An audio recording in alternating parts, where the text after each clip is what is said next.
വളരെ രസകരമാണ് നമ്മുടെ രാഷ്ട്രീയ രംഗം. പ്രത്യേകിച്ച് സമരമൊക്കെ വലിയ രീതിയിൽ നടക്കും. പണ്ടും സമരം നടക്കും, ഇപ്പോഴും സമരം നടക്കും. ഈ സമരമൊക്കെ നടക്കുമ്പോൾ വളരെ ശ്രദ്ധിച്ച് വേണം രാഷ്ട്രീയ നേതാക്കൾ പ്രസ്താവനകൾ നടത്താൻ.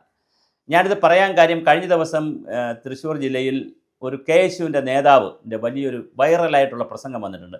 അദ്ദേഹം പറയുന്നത് ഈ പോലീസ് ഓഫീസറെ, ഒരു ഓഫീസറുടെ, ഞാൻ പേരൊന്നും പറയുന്നില്ല, ഒരു ഓഫീസറുടെ പേര് പറഞ്ഞു, ആരുടെയും പേര് പറയുന്നില്ല, ഒരു ഓഫീസറുടെ പേര് പറഞ്ഞിട്ട് പറയുന്നു, കാക്കി ഇട്ടാതെ പുറത്തിറങ്ങിയാൽ, കാക്കിയുടെ ജീവിതം കഴിഞ്ഞ് പെൻഷൻ പറ്റ് പുറത്തിറങ്ങിയാൽ കൊന്നുകളയും, തട്ടിക്കളയും, തല കാണൂലെന്ന്. പക്ഷേ അത്തരത്തിലുള്ള വ്യക്തിയാധിക്ഷേപത്തിനൊന്നും ഒരു കാര്യമില്ല.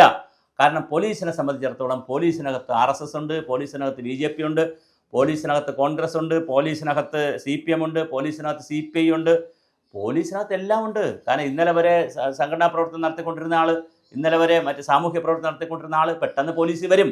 അങ്ങനെ പോലീസിൽ വരുമ്പോൾ സ്വാഭാവികമായിട്ട് അവർക്ക് അവരുടേതായ സ്വഭാവങ്ങളുണ്ടായിരിക്കും. പിന്നെ മോളിൽ നിന്നുള്ള സമ്മർദ്ദം ഉണ്ടായിരിക്കും, രാഷ്ട്രീയ സമ്മർദ്ദം ഉണ്ടായിരിക്കും, പല കാര്യങ്ങളും ഉണ്ടായിരിക്കും. അതെല്ലാം തല്ലിലും ബഹളത്തിലും ഒക്കെ വരും. പക്ഷെ അവിടെയൊക്കെ വ്യക്തിപരമായി നമ്മൾ കത്തിച്ച് കളയും, ചുട്ടുകളയും എന്നൊക്കെ പറയുന്നത് ഒരു സുഖമുള്ള കാര്യമല്ല. അതേസമയം മാർച്ച് ബഹളമൊക്കെ നടത്താം. നമുക്ക് മാർച്ച് ചെയ്യാം, അവരുടെ വീടുകളിലേക്ക്. ഇപ്പോൾ സുജിത്തിനെ മർദ്ദിച്ച പോലീസുകാരന്മാരുടെ വീട്ടിലൊക്കെ SIയുടെയും പിന്നെ SHOമാരുടെയൊക്കെ വീട്ടിലൊക്കെ പോയി നടത്തിയല്ലോ, അതൊക്കെ നടത്താം. പക്ഷേ വ്യക്തിപരമായി കൊന്നുകളയും അല്ലെങ്കിൽ തലയെടുത്ത് കളയും എന്നൊക്കെ ഉള്ള നിലയിലുള്ള പ്രതിഷേധ പ്രകടനങ്ങൾ നല്ലതല്ല ജനാധിപത്യത്തിൽ. എന്തായാലും തീർച്ചയായും ആ KSU നേതാവിൻ്റെ പ്രസ്താവന അത് ഒഴിവാക്കേണ്ടതായിരുന്നു.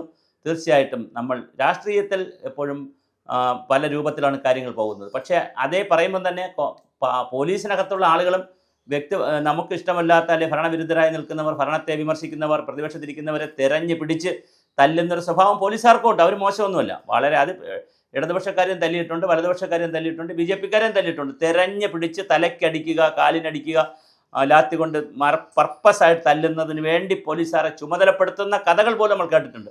സെക്രട്ടേറിയറ്റ് മാർച്ചിനൊക്കെ പർട്ടിക്കുലറായിട്ട് പോലീസുകാരന് ഫോട്ടോയും കൊടുത്ത് അവനെ തല്ലിയിരിക്കണം, വന്നിരിക്കുമെങ്കിൽ എന്ന് പറയുന്ന കഥകൾ പോലും ഒരുപാട് പോലീസിനകത്ത് നിന്ന് നമ്മൾ പുറത്ത് അറിയാൻ പറ്റും. അവൻ ഇപ്രാവശ്യം ഒരു അടി കൊടുത്തിരിക്കണം എന്ന് സംഘടിതമായി വന്ന് ചെയ്യുന്ന ഒരുപാട് കേസുകളുണ്ട്. പക്ഷെ അതൊക്കെ ഒഴിവാക്കേണ്ടതാണ്. പോലീസിൻ്റെ ഭാഗത്തു നിന്നും അത് ഒഴിവാകണം. അങ്ങനെ പ്രതിഷേധിക്കുവാനും പിന്നെ സമരം ചെയ്യുവാനും വലിയ അവകാശമാണ് ജനാധിപത്യം നമുക്ക് നൽകുന്നത്. അതാണ് ജനാധിപത്യം. ഡിസൻ്റാണ് ജനാധിപത്യം. എതിർക്കുന്നതാണ് അല്ലെങ്കിൽ പ്രതിഷേധിക്കുന്നതാണ് ജനാധിപത്യം. അതുകൊണ്ട് ആ ജനാധിപത്യം അങ്ങനെ നിൽക്കട്ടെ. തീർച്ചയായിട്ടും KSUവിൻ്റെ പ്രസ്താവനയും അപലപനീയമാണ്. തെരഞ്ഞു പിടിച്ച് തല്ലിയിട്ടുണ്ടെങ്കിൽ അങ്ങനെ പോലീസ് ചെയ്യുന്നത് അതിനേക്കാൾ വളരെ കൃത്യമായിട്ടുള്ള ക്രൂരമായ ക്രിമിനൽ നടപടിയാണ്. രണ്ട് ഭാഗത്തു നിന്നും അത് വരാതിരിക്കട്ടെ. ജനാധിപത്യത്തിൽ സമരങ്ങളും പ്രതിഷേധങ്ങളും അതിൻ്റെ ഉച്ചസ്ഥായിയിൽ വരട്ടെ. അതാണ് ജനാധിപത്യത്തിൻ്റെ ശക്തി.